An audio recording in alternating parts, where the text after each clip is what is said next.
Mount Everest used to represent mastery, humility, and deep respect for nature. Now it feels like something completely different. In this video, we're going to explore what Everest used to symbolize, what it represents now, the commercialization of climbing, the environmental and human cost, the role of Sherpas, and what all of this reveals about ego and how we as a collective define success, achievement, and responsibility. Hey kitty cats, welcome to or back to the channel. My name is Brittany if you are new here, and today we are diving into a topic I honestly never thought that I would be talking about, you guys. I never thought I would be covering this, but we are going to be diving into Mount Everest today, and unfortunately the disaster that is Mount Everest, what Mount Everest has become. Now, I remember Mount Everest when I was younger. I remember hearing about the heroic stories of those who have conquered the mountain and who climbed to the top of the mountain. I remember thinking barely anybody can make it to the top of Mount Everest. You know, this is something that you need a lot of skill in, mountaineering skill. You need dedication. You need a lot of training in order to accomplish this. And I also remember hearing about not everybody makes it to the top. A lot of people die and still do pass away on this mountain. Anyways, I went down a little rabbit hole over the last couple of months or so unexpectedly. I had no idea that this was an issue until this past year. And oh my goodness, you guys, when I tell you the situation with Everest is really sad. It's really sad. It's awful. It's deplorable is the word that's coming to mind, and is something that I believe we need to really bring awareness to. I'm going to show you guys some clips. We're going to get into all of that. But what it's a huge mirror for is the ego, I believe, our ego as a collective, specifically the Western world. And I think it's something that we need to bring awareness to. Like I said, this is something that I didn't even realize was such an issue until recently. And I went down a rabbit hole and I was like, oh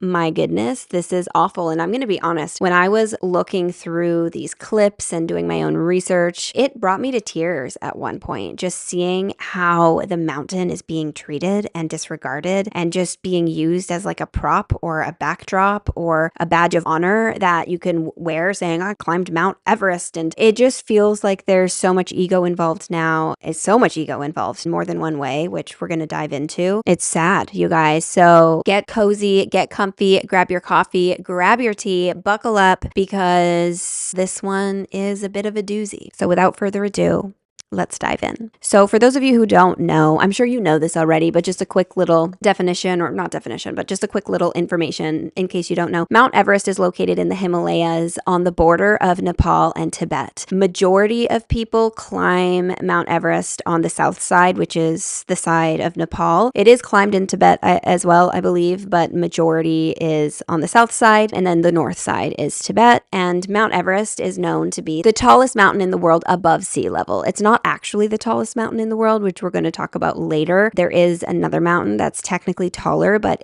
majority of it is below sea level. But Mount Everest is the tallest mountain in the world above sea level. So yes, when you climb Mount Everest, you're at literally the highest point in the world. And I just see how Mount Everest is such a mirror for ego and what is so wrong in the world today, specifically the Western world. And I think it's just so important to bring awareness to. So we're going to talk about all of that. First, I want to show you the garbage that has been left on the mountain, you guys, because when people are climbing Mount Everest, and oh my gosh, I'm like, where do I even start with this video? Because there's so much to say. When people used to climb Mount Everest, you needed like serious skill. You couldn't just climb it. You know what I mean? You couldn't just be an average Joe person and climb Mount Everest just, because I have a lot of money, I'm going to go climb Mount Everest. You couldn't just do that, right? You needed actual mountaineering skill and ability. You needed dedication, true dedication, because it required a lot of training. And I believe you needed a lot of respect for nature too. I feel like a lot of people who climb it now don't respect the nature. Especially, they don't respect the nature. A lot of Westerners coming to Nepal to climb the mountain, and they're leaving trash behind. And don't get me wrong, it's not only Westerners that climb the mountain, but a big majority is Westerners that climb the mountain, because Mount Everest now costs between, on the low end, $30,000 to $40,000, and on the high end, $100,000 plus to climb the mountain. But the reality is, it's simply not cost effective for a lot of the locals in the same way that it is for foreigners. And it's just become, I don't even know like the word, it's just really unfortunate what it's become, and it's really sad. So I'm going to show you a couple clips of the trash that has been left behind on the mountain. And if I'm looking down here, because this is my screen, I'm going to be watching the videos at the same time as you guys here. This video was taken in 2023. Some of the dirty gang here. Cleaning here.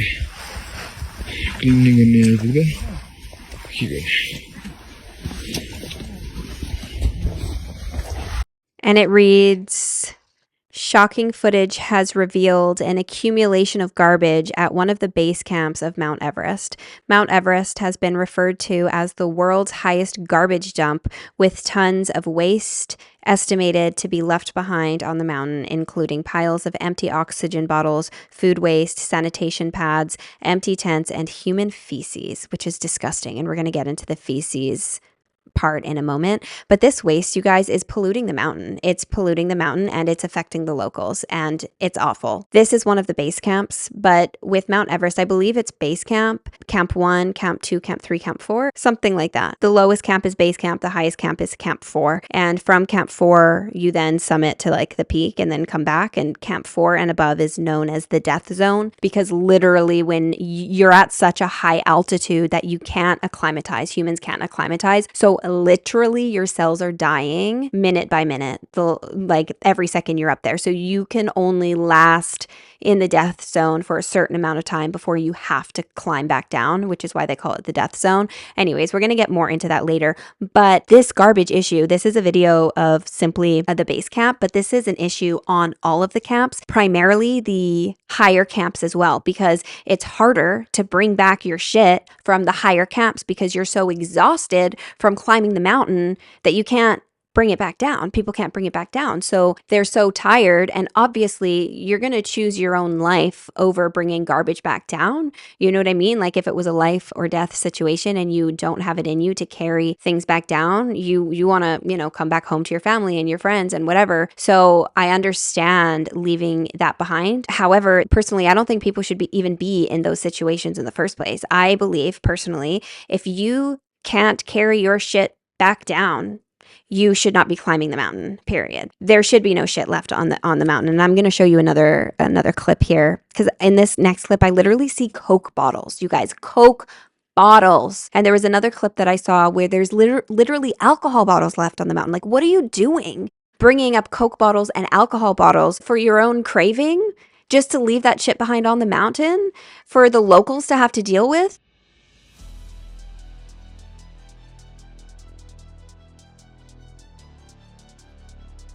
See the Coke bottles? Do you see the Coke bottles there?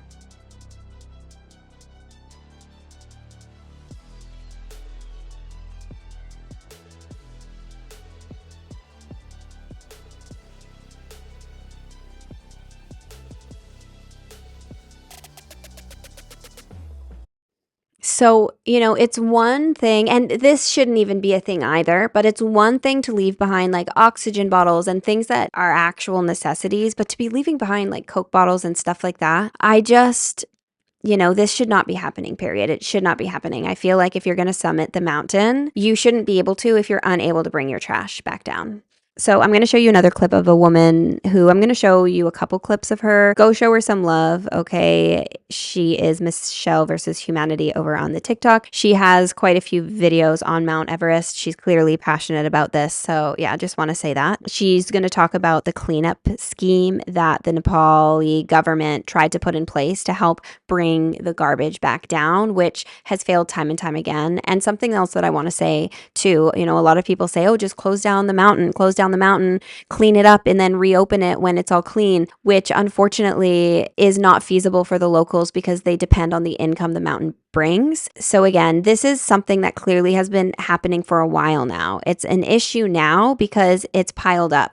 There's so much pile up. When you reach a point of no return, which feels like this is currently the state of Everest, it's like a point of no return. I'm not saying I know what the answers are here, but there's a huge problem with this, and just Westerners in general. It's like tourists coming to these other areas, leaving their shit, leaving their trash, and who's left to carry the burden? It's the locals. Again, I think Everest is a symbol for what we see happen in other parts of the world too. I'm not saying you can't go travel and have experiences in other countries. I'm not saying you can't do that, because it's beautiful to go and experience other cultures and to have experiences in other countries, but it becomes an issue when you're leaving the burden on somebody else, when your burden is then left for the locals to carry. And we're going to get more into that later. Anyways, let me show you this clip. So we all know that Everest is absolutely covered in trash, right? 50 tons of it, estimated, no less. And a scheme that Nepal had put in place so that people would bring down their rubbish has utterly failed. So the scheme was that people would pay a $4,000 deposit, and if they brought down at least 18 pounds of the rubbish, then they would get that back. This has been going on for 11 years, and it has utterly failed. It still looks like an absolute shit tip. The main problem seems to have been that people were bringing things down from the lower camps, because it's much easier to do so, but not so much the higher camps. And that's where the problem is the worst, because they're all so fucking knackered, having climbed a mountain, they can't be bothered to bring stuff back. So because it weighs more, they were bringing back the oxygen canisters, but not so much the actual shit. I'm talking about literal shit here. So tents, cans, boxes of food and drinks were all left there. And apparently, on average, a climber produces 26 pounds of waste, because they're spending 6 to 8 weeks acclimatizing going up and down the mountain. So they're actually bringing down less than what they created. It was an administrative burden to the people doing it. And it looked like there was one checkpoint at around Camp 1 at the Khumbu Icefall, but the 3 camps above, no one was checking. And this is base camp. So this isn't even better. So the new rules are going to be that they're going to put in place someone at Camp 2, so higher up, and rangers who are going to go up and down the mountain and make sure people bring their shit back. And climbers are going to be charged $4,000 non-refundable fee for this. The whole thing makes me feel quite sick. This beautiful mountain and what they're doing to it, just for the sake of their own goals. Not good.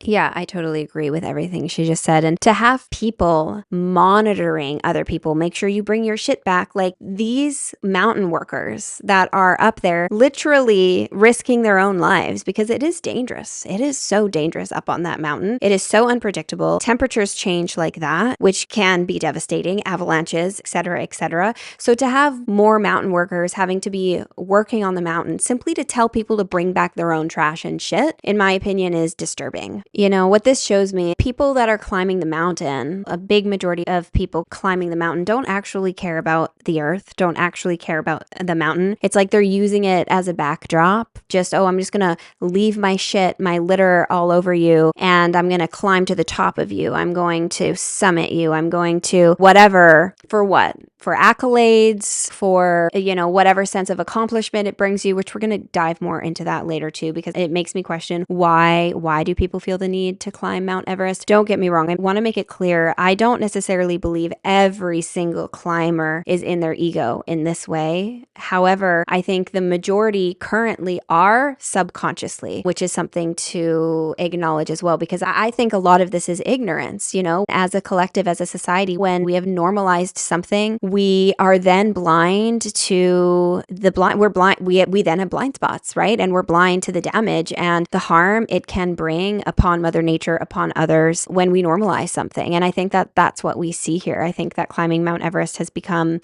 almost like a fad in certain worlds. It has become normalized. And I don't think that a lot of these climbers truly understand what they're doing and how unethical it really is. So, you know, I'm not trying to come at this in a way of putting down all of these people who do choose to climb Mount Everest, but there's a lot wrong that I see here. You know, it's like the devil card in tarot is coming to mind, which is about the ego. We all have the ego. We all have shadows, and often our shadows we are unaware of sometimes. And I think in this situation, there's been a lot of shadow surrounding Mount Everest and how the mountain has been treated, how the locals have been treated.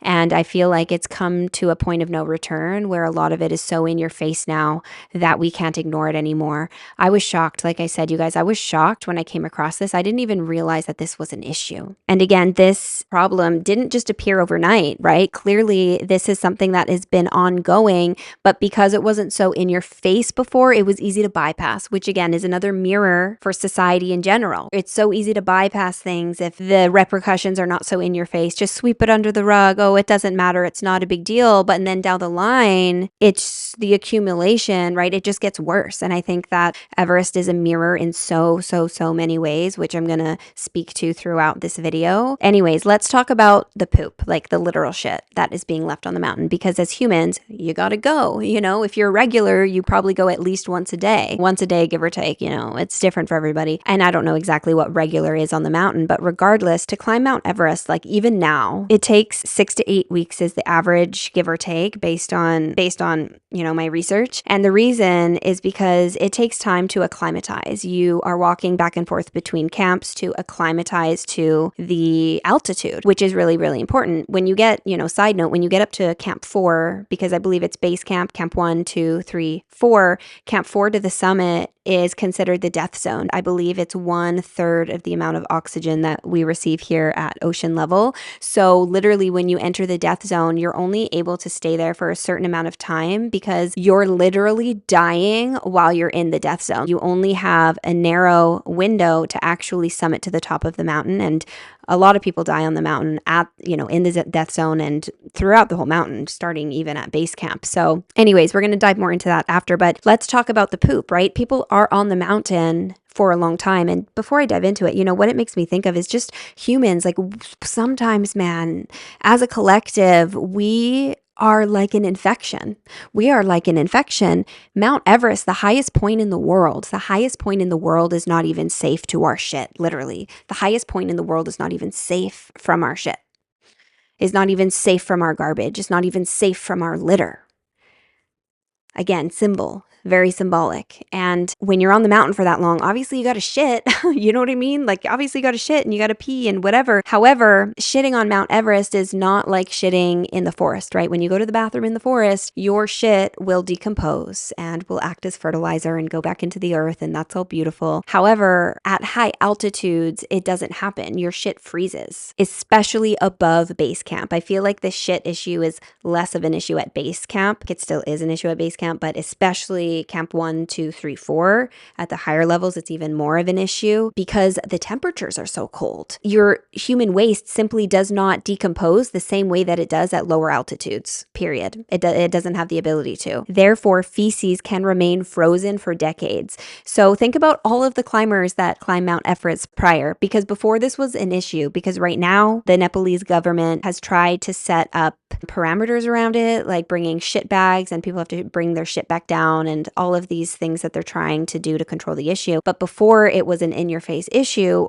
these people were literally just shitting on the mountain. They were told to just go shit in a crevice or go shit offside or wherever they were just told to shit and just to like bury it. But these feces now have accumulated on the mountain and they remain frozen on the mountain. They're not going anywhere. More and more waste is added, but very little can be broken down and absorbed. The way, your shit would be broken down in the forest, it's not broken down in the same way. So your shit is preserved essentially. And thousands of climbers equals thousands of waste accumulated, especially being on the mountain for a couple of months. And unfortunately, as glaciers shift, that's the tongue twister, but as glaciers shift and as ice melts, frozen waste is resurfacing. And this is fecal matter from, again, years ago, from present day and years ago, all of this now that has been accumulated. As things shift and temperatures heat, fecal matter is resurfacing and it mixes in with the snow and the ice. And this is contaminating local water. You guys, this is contaminating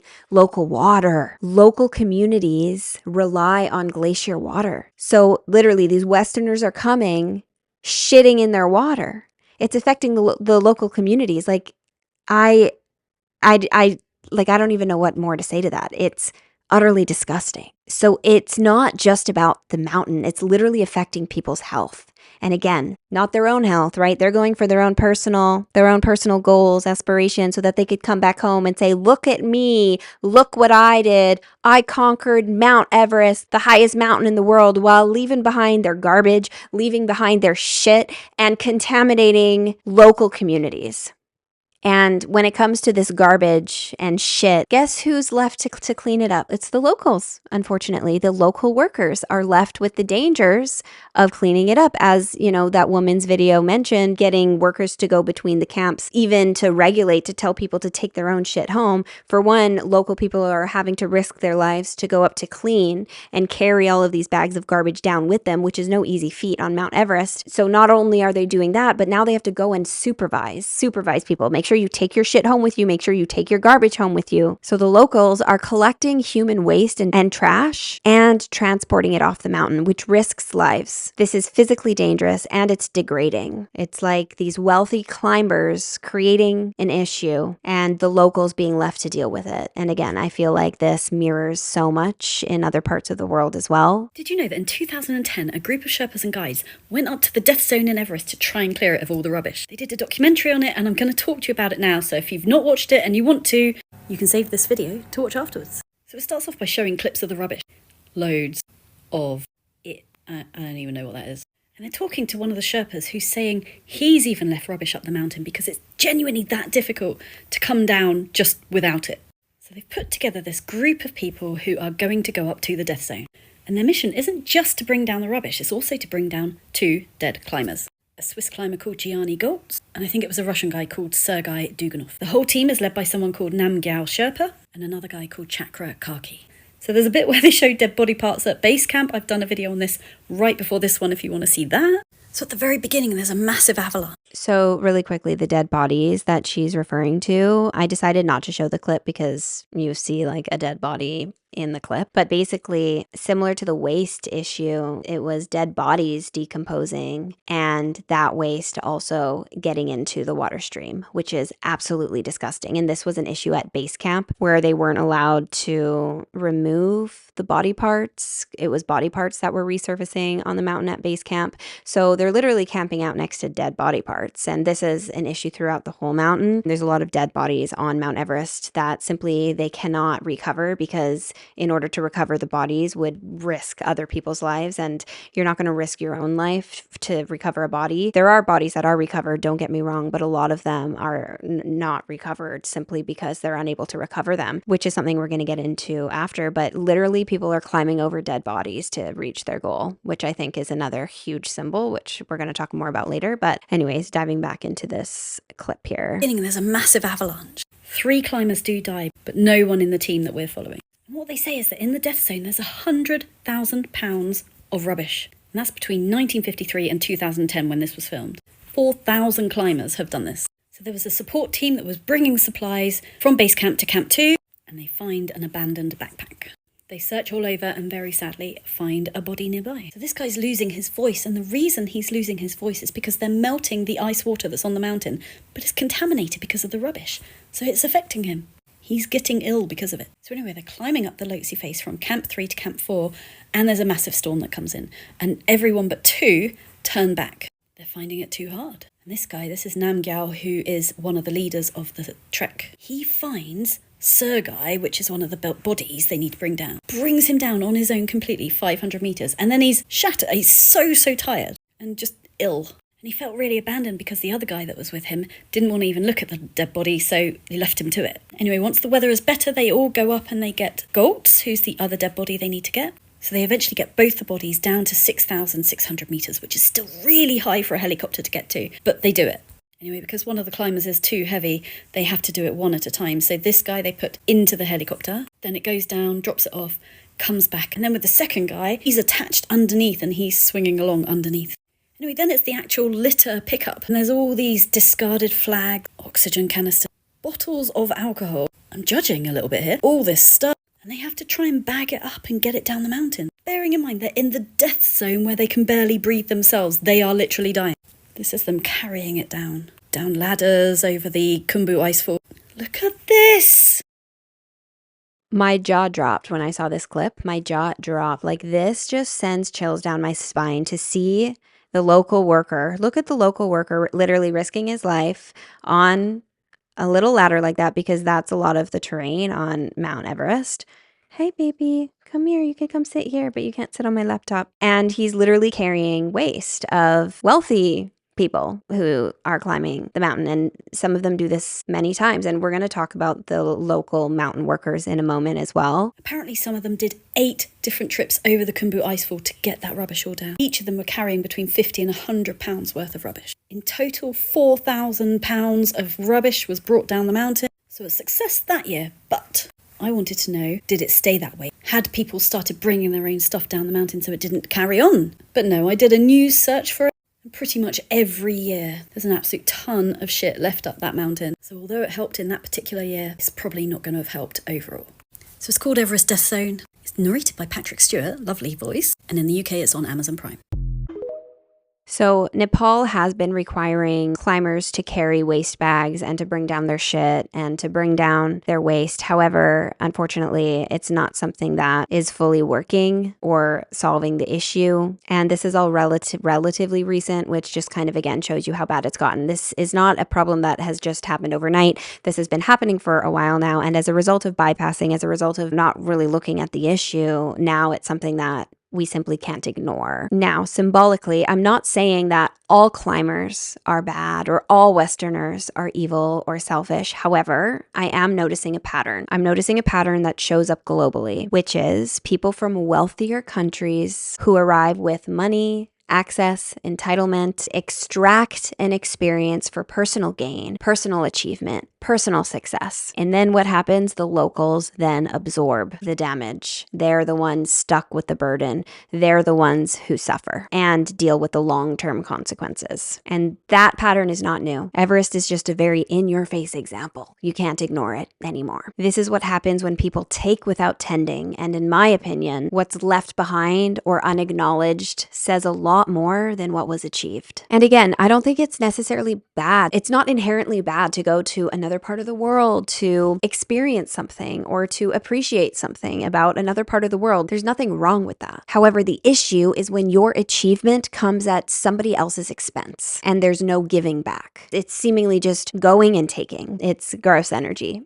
Is what it is, even if the person is unaware of that. I think, again, a lot of this is ignorance. I feel like a lot of people are unaware of the consequences of their actions. And in this case, the consequences are not affecting them directly, which is why a lot of them are unaware of it. Ego doesn't just show up as arrogance. Ego shows up as entitlement, the belief that your experience matters more than the space you're entering or the people who live there. Again, whether you're conscious of it or not. I don't necessarily believe these climbers are inherently evil or selfish, but again, this is ignorance. And ignorance doesn't mean somebody is malicious. It means they're disconnected. They're disconnected from the place they're visiting. They're disconnected from the land. They're disconnected from the culture, the people, and they're disconnected from the ripple effect of their choices. To me, this feels less like an individual evil and more like a cultural blind spot. As I said before, this is a blind spot, especially when things are normalized in society. When systems normalize something, people stop questioning it, period. And I see that happening here. Ignorance does not erase responsibility. I'm acknowledging ignorance, right? And I'm acknowledging I don't think these people are necessarily evil, but ignorance does not erase responsibility. Once we're aware, we are then responsible for how we move forward. And I think we need to become more aware. So if you know anybody that's planning on climbing Mount Everest, send them this video.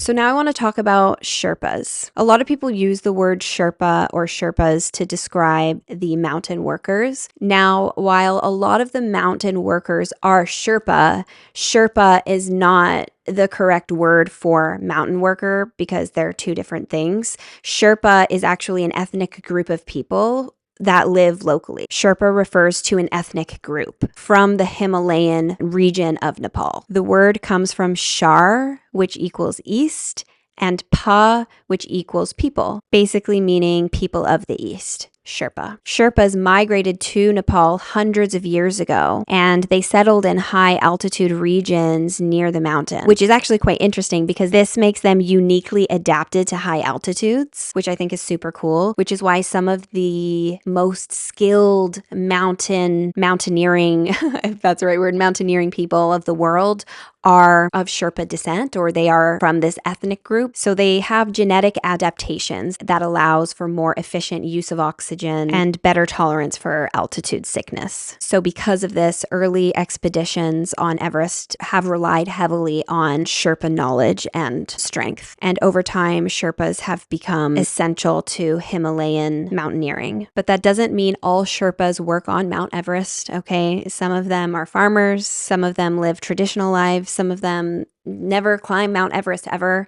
A lot of the mountain workers are Sherpa, but not all of them are. But I want to acknowledge this because in Western media, you know, even a lot of like the videos that I watched online, and I'm not talking bad about anyone else who has talked about Everest or anything, but they refer to the mountain workers as Sherpas. They just call them Sherpas. So at first, when I was watching these videos, I was like, Sherpa, I'm like, what is that? And I had no idea, you know, I had no clue. Again, ignorance, right? If you don't know, you don't know. But I just assumed, hearing the word over and over again, talking about the mountain workers, I just assumed that Sherpa was a name for being a mountain worker. And then I watched a documentary on Everest that was on Netflix about a woman who summited Mount Everest 10 times, which is a whole other story for another day. But she's from Nepal and her last name was Sherpa. So I was like, wait, her last name was Sherpa? So I looked into it and I realized Sherpa is not the correct word to use for mountain worker because they are not the same thing. The term Sherpa is, again, an ethnic group. Many mountain workers are Sherpa. And biologically, they're kind of superhuman. I mean, not actually, but they've adapted. So genetically, they're better at being on the mountain because of generations before them. So it makes sense that some of the most skilled mountaineers in the world are of Sherpa descent. Anyways, but I do think that this is important to name. I do think that this is important to name as well because Sherpa should not just be reduced to the term mountain worker, because that's simply not the case. So talking about the correct terms, there's high altitude workers, high altitude porters, or mountain workers. Specifically, porters are those who carry loads at lower elevations to base camp, and then high altitude porters are workers carry loads between camps. Guides lead climbs, manage clients, and make decisions. Many of these porters, mountain workers, and guides are Sherpa, as I've mentioned. And something else that's important to mention about the guides, some of these guides are Sherpa, but a lot of them are not. A lot of the lead guides are frequently from Western countries. They're from the US, the UK, Europe, and Australia, and New Zealand, especially on commercial expeditions and high-end guided climbs, so the more expensive ones. And often, the Western guides get more of the recognition and higher pay. With that said, as I said, there are guides who are Sherpa as well. Okay, so this is something else that I was shocked when I saw, you guys. When I tell you, I saw some of these clips and I was like, there's no way. So the reality of Everest, a lot of people climbing the mountain now don't need nearly the same amount of training or ability to climb the mountain because they're not hauling their stuff. They're not hauling their stuff up the mountain. For one, a lot of these workers, many of whom are Sherpa, are going during a season before the mountain is really safe, you know, before the season opens up, and they're preparing the mountain for the season. And I'm just going to show you a video here. I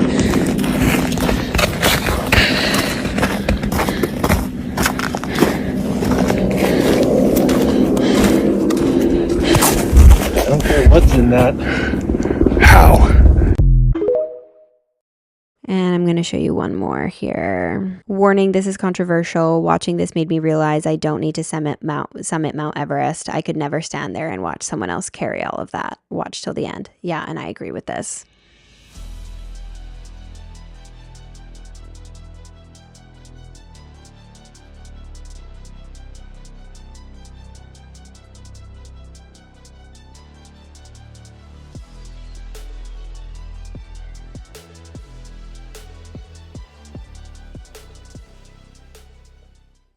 So I believe that these are the porters, the ones who carry the gear to base camp, because I had to do some digging. After I saw that, I was like, wait a minute, how the hell do they carry all of that up the mountain? That just feels impossible. So I did a little bit of digging on this. First of all, it's sad. Like seeing that, I'm like, what the fuck is the energy? Like, what the fuck? Like, again, it's like a lot of the work lands on the backs of the locals. And again, the symbol behind this here, look at the pressure, look at the weight that this local man is carrying on his back. Look at that weight that he's carrying on his back to support the wealthy. Look at the load that he's carrying. Look at that symbol right there. And the Sherpas carry a lot of the gear, the oxygen supplies, all of the stuff. As I said before, they're transporting things to set the season up before people arrive. Most mountain workers do not carry heavy loads all the way to the summit, but they do carry extreme heavy loads through the most dangerous sections of the mountain repeatedly. So the clips that we just saw, I would assume they're the local porters, and they're the ones who carry equipment from the villages to the base camps. And what that includes: tent, food, fuel, climbing equipment,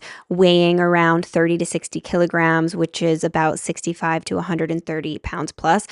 That looked like a lot more than 130 pounds. I don't know, but I don't actually know like what that was. Regardless, 130 pounds, that's like, I mean, I don't actually know how much I weigh, but I'm assuming I'm about 130 pounds. That's like a whole human to be carrying regardless. And the position he has to be in to do it just feels awful. Like, who wants to do that? Do you know what I mean? There's a difference between wanting to help out because something's your passion, or you have an area of expertise and you're happy to help other people and you're happy to carry the weight a little bit for somebody else so that somebody else can experience something. That's beautiful. There's nothing wrong with that when it's done from a place of integrity and from a place of wanting to do it. But when you have to do it because that's your source of income, again, it's like this burden, this weight. Who wants to be carrying shit back and forth like that? And I can't speak for them, but if I were in their position, I wouldn't want to be doing that. And these local porters, carrying all this weight on their back, this is done over long distances at high altitudes, and often they make multiple trips. Now, base camp is still up pretty high. Just because it's not Camp 4, it's still a long way that they're carrying all of this extra weight. It sounds exhausting. Like, again, who wants to do that? And then there's those who carry equipment from base camp to the higher camps, and this is where more of the risk lies. This is considered the risk zone. Mountain workers carry oxygen bottles.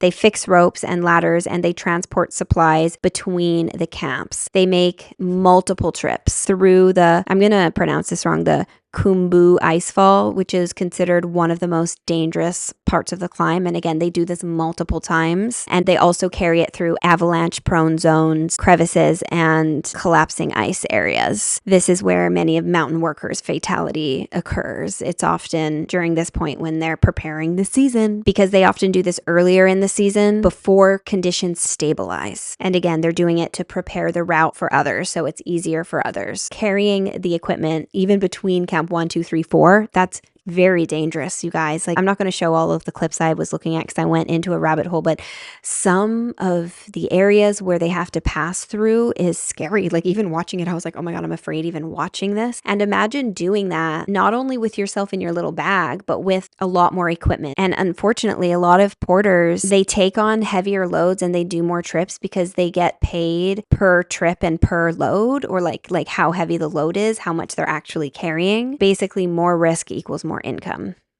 They shouldn't have to risk their lives for what? A wealthy person's adventure, for a wealthy person's goal. It shocked me when I first saw those videos. I was literally like, what the heck? Like, what the actual heck? And even that clip I showed before with them with the garbage on their back and stuff, like, that's a heavy load to be carrying over these ladders. Like, no, thank you. No, thank you.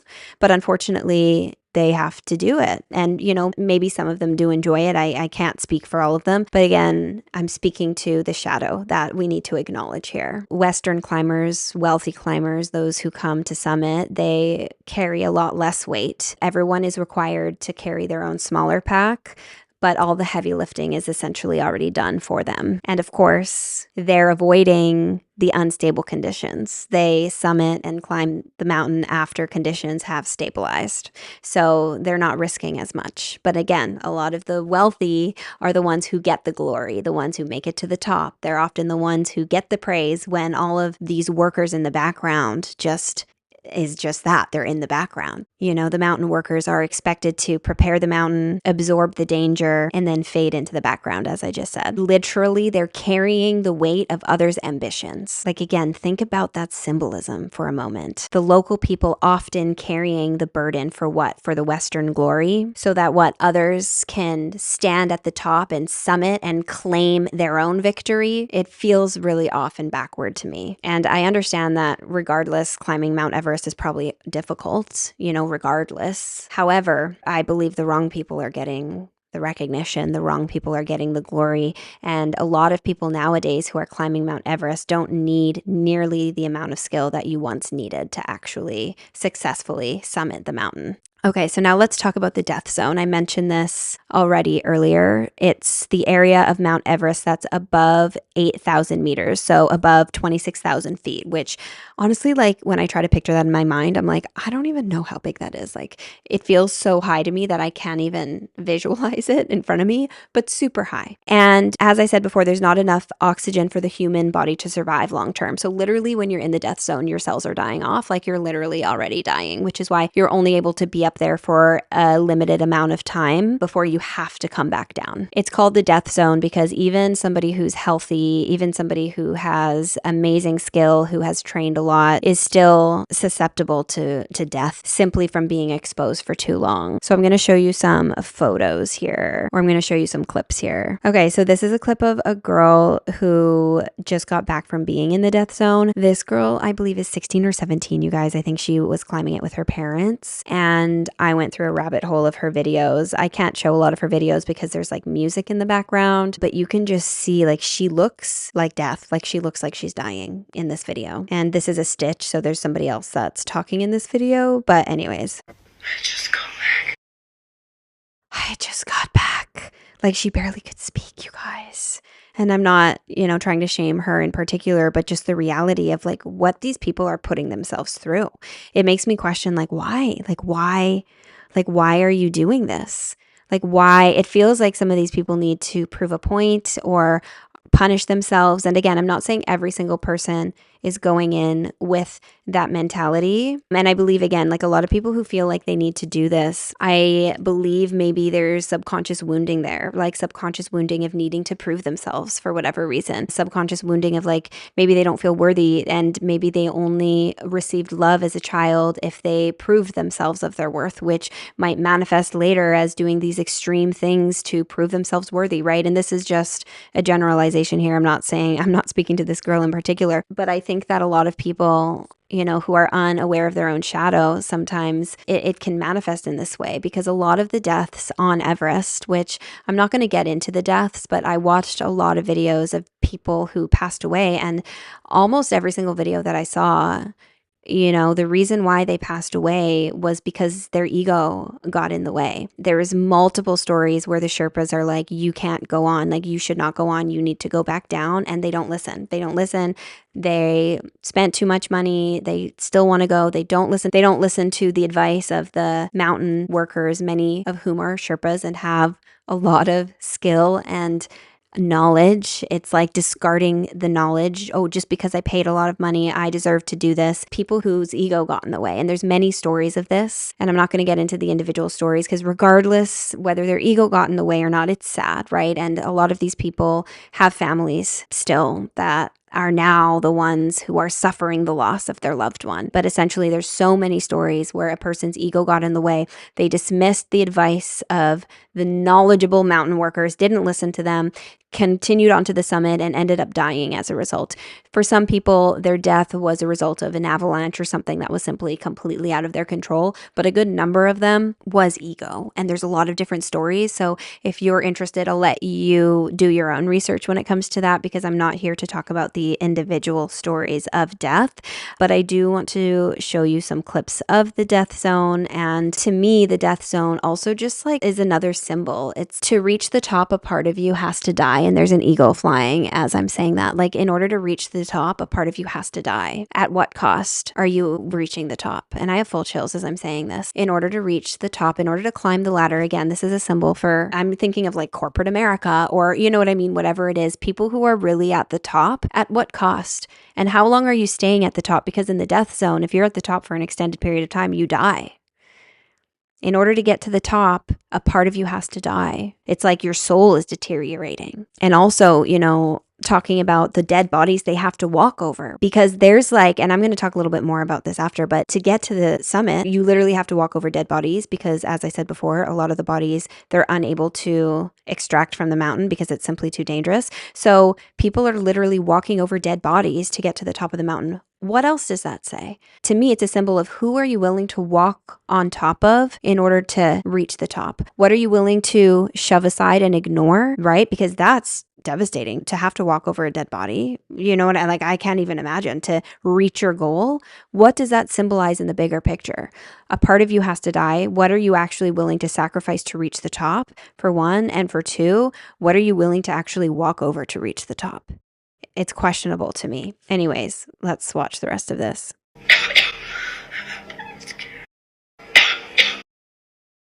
She literally can barely talk, you guys.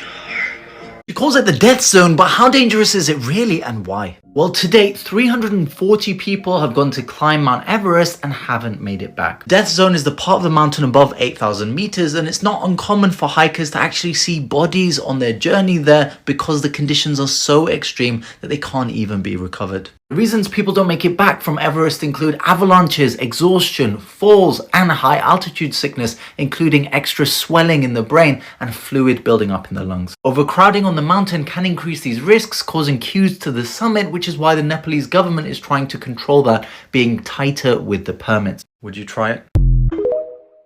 No, I would not try it. And yeah, a lot of people die for those reasons, but also because even with the signs, those signs will be there and the guides will be like, okay, you're showing signs of altitude sickness. You should go back down. They don't listen. They just keep going forward anyways, which results in their death.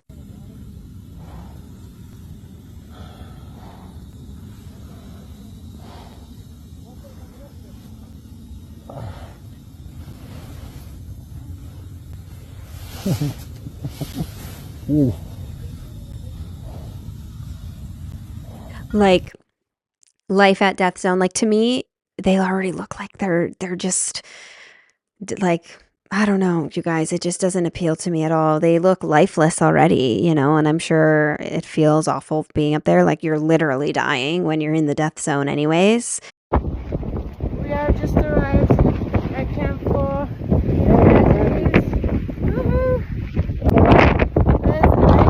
Everest. And all the tents. And it's a little windy. But yeah, it was pretty fun getting here. Now I'm gonna go in my tent and rest.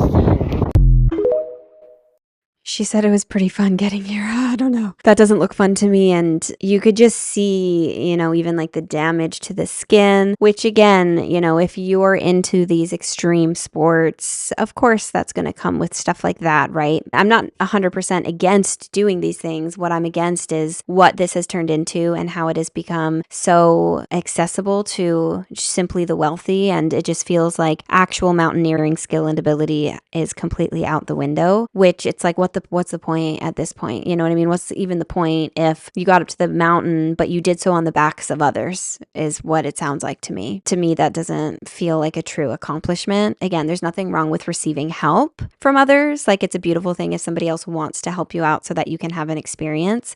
However, I just don't feel that that is the current case with what's going on. A lot of these people are receiving help from a lot of the locals because that's what they do to survive. That's how they make their money. It's not like they're wanting to really give you this experience, in my opinion, and maybe I'm wrong about that. Thank you everyone that was supporting at home. Unfortunately the weather ain't playing out today, but we still made it to the top. Mom, it's time to go home, I can't go any higher. Kurwa stron! Siata and the Judo Club. Polska Górą and the Union Jack. May you fly high. I'm going home. That's lovely, everybody. Cheers from the top of the world.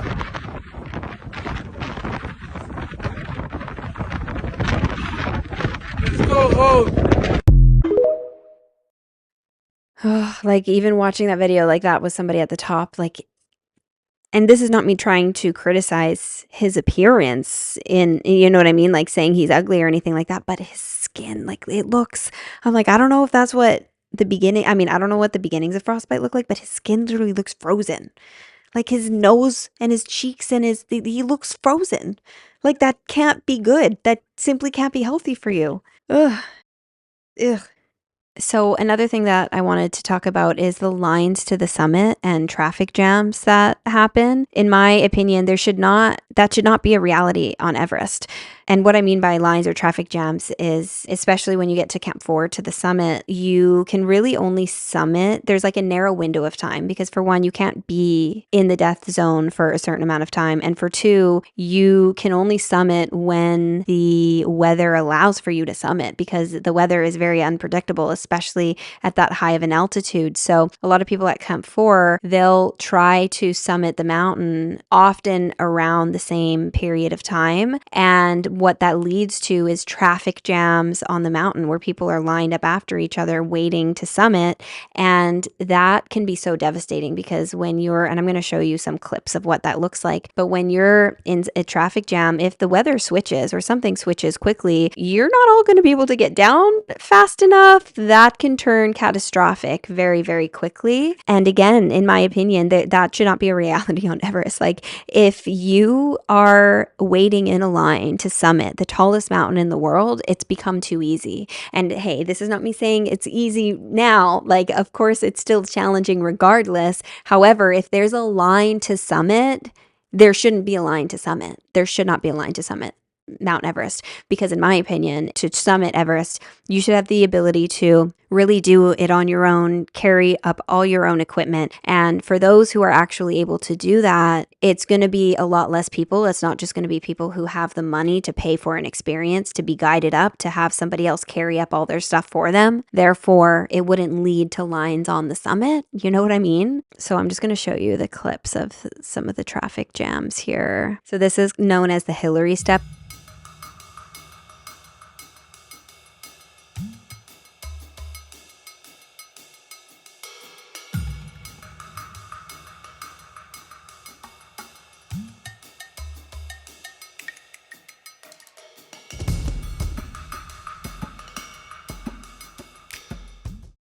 So yeah, the Hillary step might be like the step right before the summit. I could be wrong. I don't know exactly, but look at the line. Like, literally, that's crazy to me. That's crazy. That simply should not be. And this video is interesting.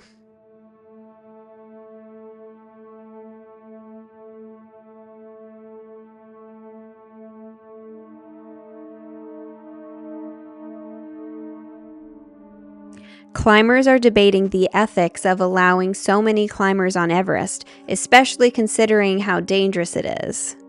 Traffic jams like these heighten the risk of acute altitude sickness and exhaustion. Yeah, that's true, because when you're waiting in line for so long at that high of an altitude, that really heightens the risk of high altitude sickness and exhaustion, which can lead to death. Also, if you're stuck in a traffic jam and the temperature switches and you need to go back down, for example, that's catastrophe simply waiting to happen. But what bothered me, going back to climbers are debating the ethics of allowing so many climbers on Everest, especially considering how dangerous it is. How entitled does that sound? I'm sorry. To me, it's unethical to be climbing the mountain, period. It is unethical, again, and this is not the case for every single climber, but the majority. I would say 90 to 99% of people climbing Everest are doing so unethically, subconsciously, not being fully aware, right? Because going back to what I was saying before, a lot of this is ignorance. I don't think these people are inherently bad people, right? I think it's lack of awareness, ignorance, but I do believe that climbing the mountain, period, the way majority of people do, it's unethical.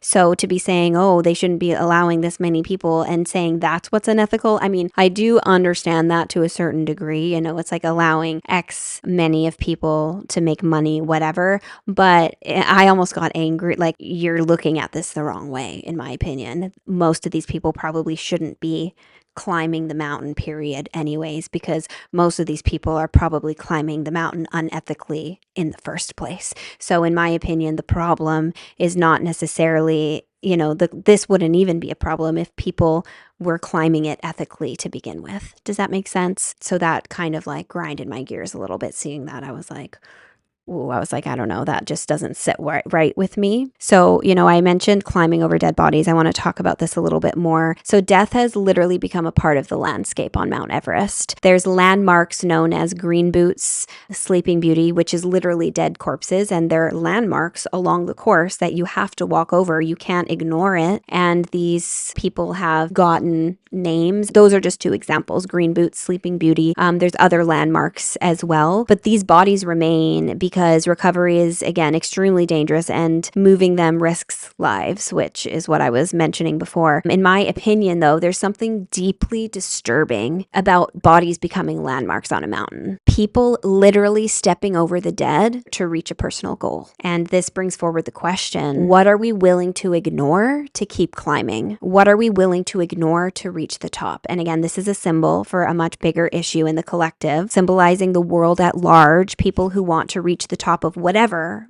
What are they stepping over? What are they ignoring? What are they bypassing? It's like those people who died, because these people literally died. They had a goal that they believed was literally worth their life. They believed it was worth everything. And it killed them, symbolizing how reaching for the top is killing many people. A lot of people are trying to climb the social ladder, climb the corporate ladder, or whatever it may be. At what cost? And personally, I believe that many people are living on autopilot. I believe that many people are not actually living, especially in the Western world. I feel like people feel like they have to reach the top because, when I reach the top, then I'm worthy, then I'm successful, then I'm this, then I'm that. And I don't think a lot of people even realize how it is killing them slowly. Killing me softly with his song.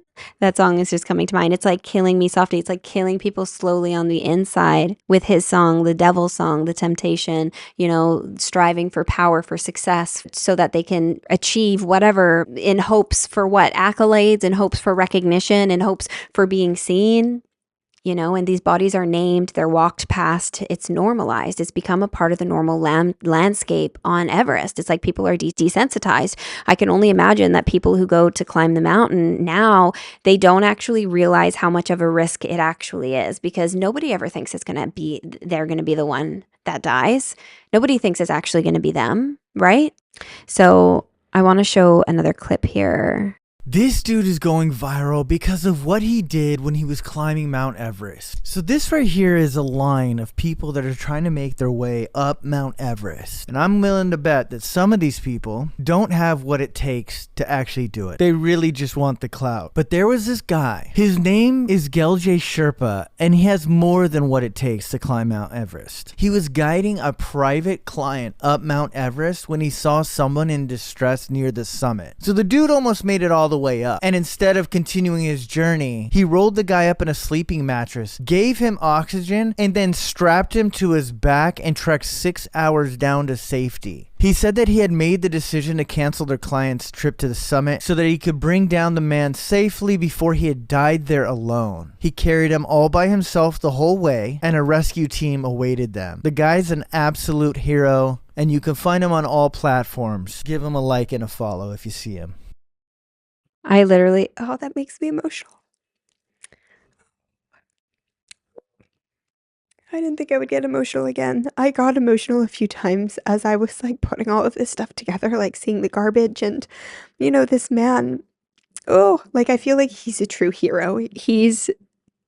It's people like him who deserve the true credit, Unfortunately, they don't get the credit they deserve, and I'm going to show you another clip. This is a Sherpa who is carrying another human being down the death zone in Everest. Someone just tagged me in this. This is insane. This was in 2023. So Gelje or Gelje Sherpa, I don't know how to pronounce it. Please, someone correct me. Had a client he was taking up to the summit of Everest. And on the way up, and they were really close, they saw this guy really, really struggling. He had no oxygen. He had no team. He was on his own, and he was dying. He'd been there for about 30 hours.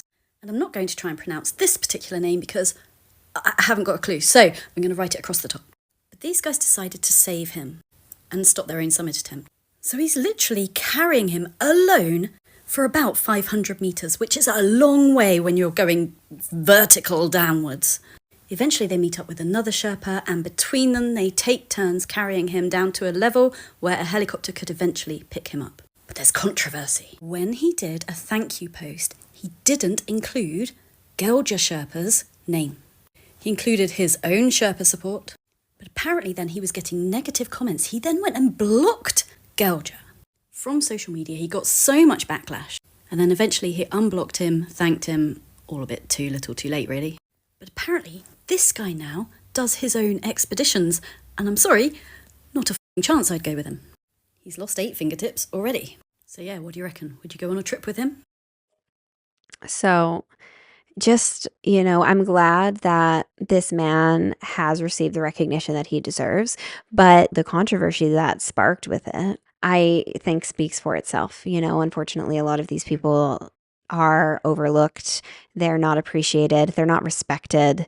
They're used. A lot of them, I think, are just used, unfortunately. And it's sad, which again is a symbol. I feel like a lot of the wealthy, a lot of people in the Western world use others, whether they realize it or not. You know, it's making me think of like factory workers and janitors is coming to mind. And there's nothing wrong with any of these jobs. I want to make that very clear. But people that are doing the jobs that are not so desirable, it's easy to dismiss them. It's easy to shove them aside. It's easy to not appreciate them and what they do. But without those people, we would not be in the world that we have today. It's so easy to bypass and to ignore and to shove aside, to use, to not appreciate. And I think this is another example of that. It's sad, honestly. Let's talk about the guided expeditions for a little bit here. So commercial companies organize everything. They organize the routes, the camps, the oxygen, the food, the ladders, and the support staff. Clients mostly follow a preset system. They're not navigating. Nobody's navigating the mountain on their own anymore. I think there's a bunch of birds just flying past my window.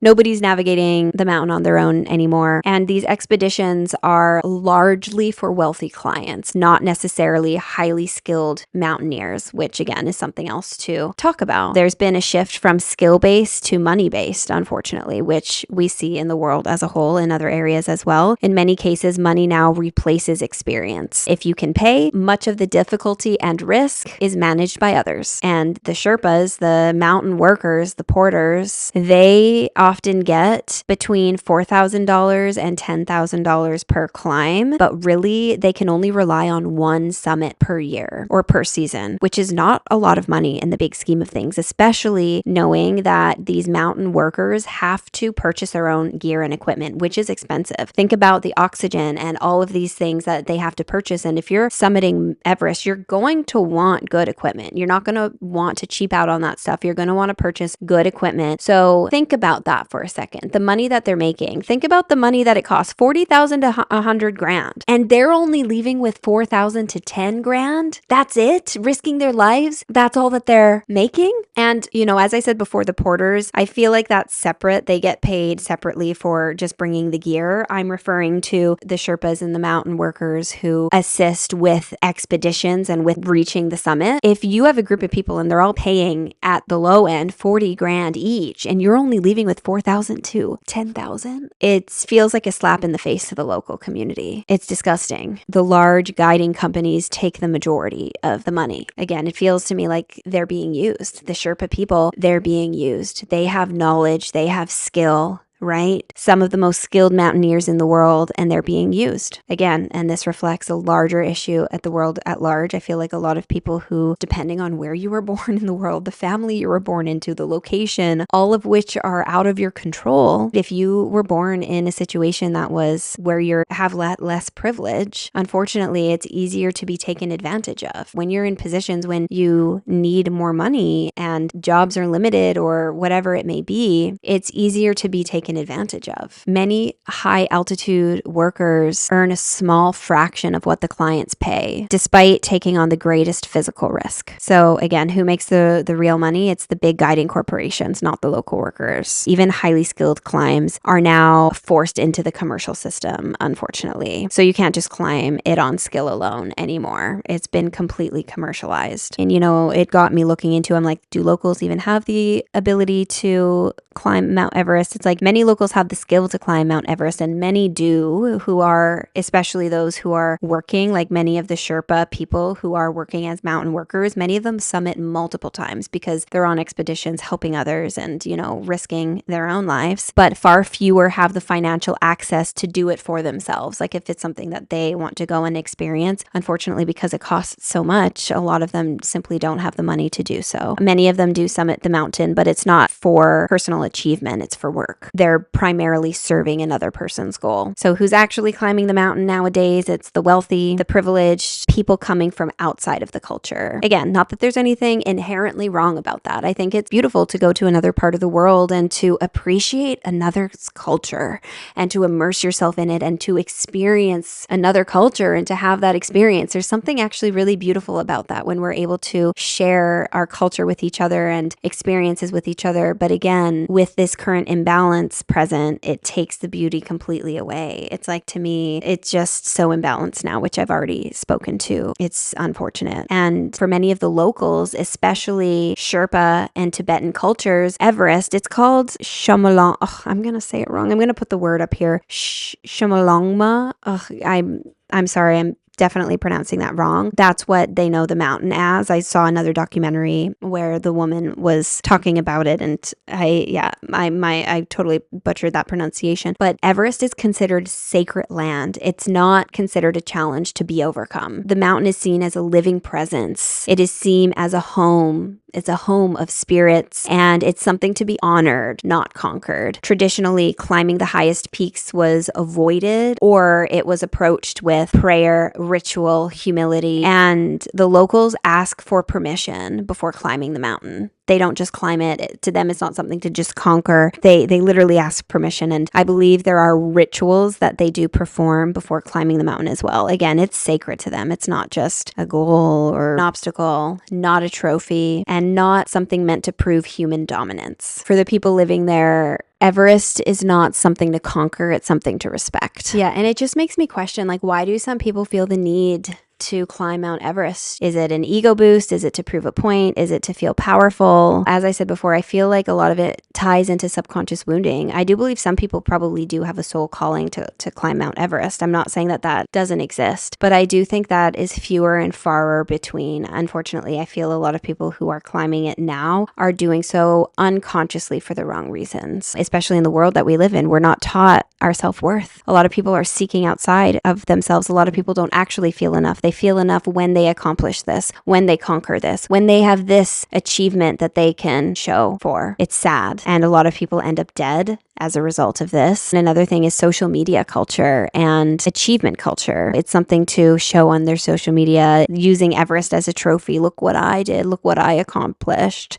Proof of worth, in my opinion, for not everybody, but I feel a lot of people. As I keep mentioning, Everest, I feel, is a huge mirror for modern culture, modern society, especially in the Western world. It reflects how we chase achievement, how we chase status, how we chase meaning without fully considering the cost. It mirrors our ego, the need to prove something, to say, I did it, look what I achieved, look what I accomplished. And that can override reverence and responsibility. This mirrors a culture obsessed with external validation, where being seen matters more than being ethical. It's a mirror for entitlement, as I've mentioned already as well. Access is simply assumed. Just because I have the funds for it, I believe that I deserve this experience. And this mirrors a world where money is mistaken for worthiness and privilege replaces accountability. I believe that Everest is also now a mirror for capitalism. The mountain becomes a product. The mountain has become a product, unfortunately. Instead of being looked at as Mother Earth and treated as sacred and treated as such, right? It's treated like a product. And what's really being sold isn't just the climb. It's the idea that standing on the summit will give your life meaning, which mirrors so much in this life. Buy this and you will feel this. Oh, if you can pay for this, then you're worth something. It also mirrors transformation without initiation. People nowadays want the reward, right? We want the reward. We want the quick fixes. We want this. We want that. But we don't want the long process of learning, of discipline, or of humility. This mirrors how we look for shortcuts instead of doing the slower inner work. And it mirrors meaning without humility. The summit becomes an identity and how it looks on the outside, right? We identified, I'm a person who climbed Mount Everest. That is who I am, rather than why it matters to the person. This mirrors society where meaning is often measured externally instead of grounded in self-awareness and intention. And it also mirrors bypassing, bypassing of the physical bodies, the dead bodies, bypassing of the weight. You're not carrying it, you're putting it on somebody else. It mirrors the weight that we put on others, the weight that the less fortunate are carrying for the ultra fortunate, right? The burden that a lot of the less fortunate are carrying for the wealthy. It also is a mirror for bypassing. I'm going to bypass the dead bodies. I'm not going to look at that.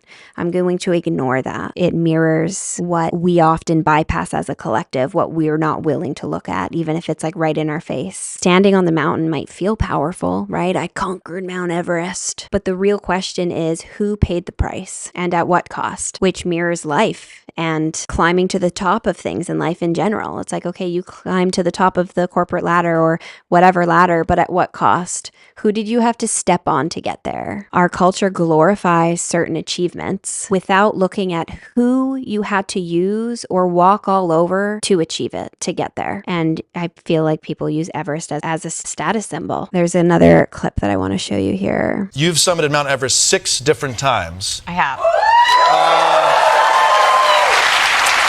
Is there like a loyalty rewards program when you go up and you get a free drink on your 7th time or something? Absolutely, 100%. Yeah, it's a lot of walking uphill slowly. And you all just clap for that. Yeah. He says you summited Everest 6 times and everyone goes, woo! Again, it's like we glorify these achievements without questioning at what cost. And this woman is an author and she has a lot of actual mountaineering skills and ability. I didn't do a deep dive on her or anything like that, so I don't know how ethical her climbs were, but I'm using this as an example here. Look at the immediate, just look at what you accomplished, woo, cheering you on, without looking at the deeper questions. There's, in my opinion, a lot of ignorant people in the audience, which I'm not shaming them for it. I was ignorant too to this before I came across this. I had no idea. If somebody before were to tell me I climbed Mount Everest, I'd be like, oh my gosh, that's amazing. And sure, a part of that might still be true to have the ability to do that. I'm not saying it's a walk in the park because it's not. But before any of this, I would be like, wow, that's amazing. And I would probably give them a lot more recognition than they deserved because I would have been ignorant to the fact of what it costs to actually get there, which is why I feel like I need to talk about this. Anyways, back to the clip. This is a simple question, but what is it like? I mean, the highest I've ever skied is at 13,000 feet. I couldn't breathe. I was freezing, and it was like, get down to warmth as fast as I can.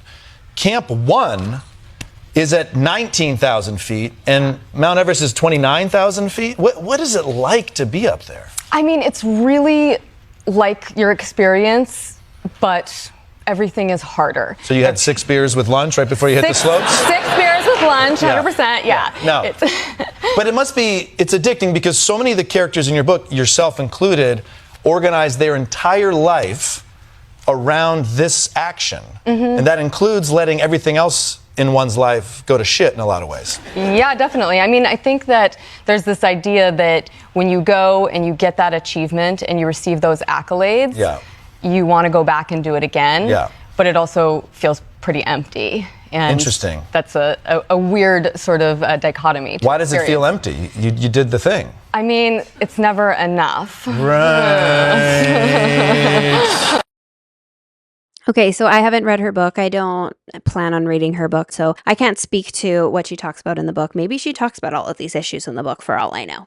Maybe she does, so I want to acknowledge that. But it's interesting how she says you get all of these accolades and you want to do it again, but you feel empty at the same time. This is similar to just so many different things. It's like when you're striving outside of yourself, when you're striving to achieve something outside of yourself because you're hoping that it'll fill a part within you. You're looking looking for external validation. It's never going to be enough. Even if you summit Mount Everest 6 times, it's never going to be enough because you're serving your ego. You're looking for something outside of you instead of filling that from within yourself. And it's like using something, oh, this is an achievement. This will give me a lot of accolades. Then I will feel good about myself. And what's also interesting is how in this little clip here, he mentions her story. And again, I haven't read the book, but he said something about how all of the characters are willing to give up everything else, let everything else go to shit so that you can accomplish this, which I think is also really telling as well. You know, it's like at what cost? And, you know, somebody who's summited the mountain 6 times, she even said it's not enough. You still feel empty on the inside. And it's like, I wonder why. Was it because you were climbing Mount Everest hoping that it would fill something within you, when in reality, nothing outside of you will ever fill an empty void within you? You can summit the mountain 100 times, and if you're still empty from within, that part from within you is still going to be empty because nothing outside of you, no external validation, nothing can fill that part within you. It might make you feel better for a little bit. It might fill your ego in the moment and, you know, the high that comes with that for a while, but eventually that is going to fade. So that was just something that I wanted to show, and I'm going to show a couple more clips here. Okay, so this clip, you guys, I don't know what it is, but this energy just really is off-putting to me. What he's saying is fine. He's not saying anything wrong. He's not saying anything bad. But the energy I get from this clip that I'm about to show you is, look at me. I climbed Mount Everest and now I'm going to say something inspiring to you. You should listen to me because look at what I accomplished. I accomplished walking over dead bodies, having the mountain workers prepare the landscape for me so that I didn't have to do a lot of the heavy work. Look at what I accomplished. And because I accomplished this, you should listen to me. It feels very performative to me. And personally, my insides were squirming. So I just wanted to show you this clip as well. Again, it's not that he's saying anything wrong. I'm not saying he's a bad person, but there's something surrounding the energy of this that just felt really wrong to me. Much love from the top of Mount Everest. Number 1, call your mom and dad because they made you and you are an absolute legend. Number 2, you have the opportunity every single morning to write your script on what you do that day, that week, that month, that year. And if you don't write that script, someone else will, and they'll take advantage of your time. And number 3, all those people that are yapping, all those people that are hating, all those people that are bringing you down, don't pay any attention to them. They don't matter. They're unnecessary in your life. They literally don't matter. Oh, one more. Mismatched socks, they don't matter. Everyone wears mismatched socks. This was someone that needs a little encouragement today. I don't know. I'm like, that's what you're doing at the top of Mount Everest so that you can perform and put it on your social media so that everybody knows that you made it to the top of Mount Everest and you have something inspiring that you want to share with the world. Maybe I'm being a hater. But it just really felt slimy to me. And I feel like there's a lot of clips like this. Like this is just one that I'm showing you, but there's another clip where this same person was being interviewed, and I came across this after, and this literally made my jaw drop to the floor. The disrespect. I'm going to read this out loud because there's music in the background that cannot be played here for copyright reasons. You just hiked Everest, which took you how many days? And he said 47. So that's a month and a half, about just over a month and a half. I went over it, and 20 minutes later, the whole thing collapsed and people fell off. People fell thousands of feet down and dead. They're still out there, unfortunately. There's no helicopters after Camp 2. Camp 1, Camp 2, Camp 3, Camp 4, Summit. After Camp 2, it's no man's land. It's a free-for-all. We got lucky. I mean, there was an open, clear, blue bird day. That's where you see everyone attempting because 5, 10, 20 mile per hour winds. 20, you're done. 5, 10 mile an hour changes the temperature drastically. So it can go from 0 degrees or negative 10 degrees to negative 50 quick. And if you're up there when that happens, it's tough to get back down. And you're not just worried about the weather, you're also worried about your health. You're worried about your gear. You're worried about the Nepalese. This is the part that pissed me off. You're also worried about the Nepalese. Some are super nice. Some are super nice. Some are a little Some are a little sketchy. You know, there is known cases where they'll cut your lines and push you off. And that's not just Nepalese. That can be foreigners as well. But it's a free-for-all. Anyways, there was something about that that just really rubbed me the wrong way. The Nepalese are kind of sketchy. Pardon me, sir? Pardon me, sir? Like, to me, you're the sketchy one. The one who paid X amount of dollars for your own ego, to serve your own ego, to go climb to the top of the mountain, to deliver to your audience an inspirational message, while the Nepalese, the mountain workers who were working to prepare the mountain before you, sacrificed their own life to prepare the mountain for you, who carried up your shit, you're gonna then bad talk them after you're the one who comes back to claim the achievement? You guys, this guy, like, it really rubs me the wrong way. What is that I smell? Ego. And it stinks. I just smell ego all over this person. And I was going to show a clip, but I'm not going to show a clip. I actually came across a video of a young man who also climbed Mount Everest. And I actually really appreciated the fact that he made this video because he was talking about why he regretted climbing Mount Everest. But he basically talks about how, you know, he had this big goal and he was all excited for it and he did it. And only later did he realize how inexperienced he actually was and how he felt like he thought he knew everything, but with time he realized he barely knew anything and he feels like he shouldn't have summited Mount Everest. So I really appreciate somebody who, went in ignorant, which again, we're all ignorant in different ways to an extent, because if you don't know something, you don't know something. And, you know, if something has become normalized and you don't question things, you know, like I said, ignorance doesn't necessarily mean you're malicious, right? But when you do become aware, it is then your responsibility to make change. And I see that that's what this young man is doing. He was ignorant, you know, he climbed the mountain and he made it to the top.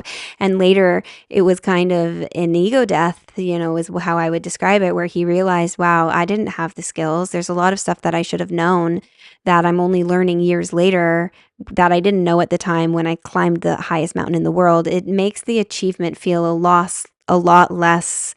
I don't know if it makes your achievement feel a lot less important, you know, and he was just speaking to that and he was bringing awareness to that. So that I really appreciated, you know, good for you, young man, whoever you are, to talk about that openly and to not be ashamed to talk about that. So I appreciated his video. I will link it down below because he kind of talks about why he regrets climbing Mount Everest. So I really appreciated that. Power to you, young man. But yeah, and I want to close it out. It's interesting because Everest, as I said, is the tallest mountain in the world above sea level, right? But the tallest mountain in the world is actually, and I'm going to butcher this name too, you guys, Mauna Kea, please correct me in the comments, Mauna Kea in Hawaii. It is technically taller from base to summit, but much of it is submerged underwater, which I wanted to mention because I think it's interesting. I think it's interesting to note because I feel it also acts as a symbol of how we define success, right? And achievement. How do we define greatness? Just because something is unseen or underwater, it doesn't mean it's not as great. You know what I mean?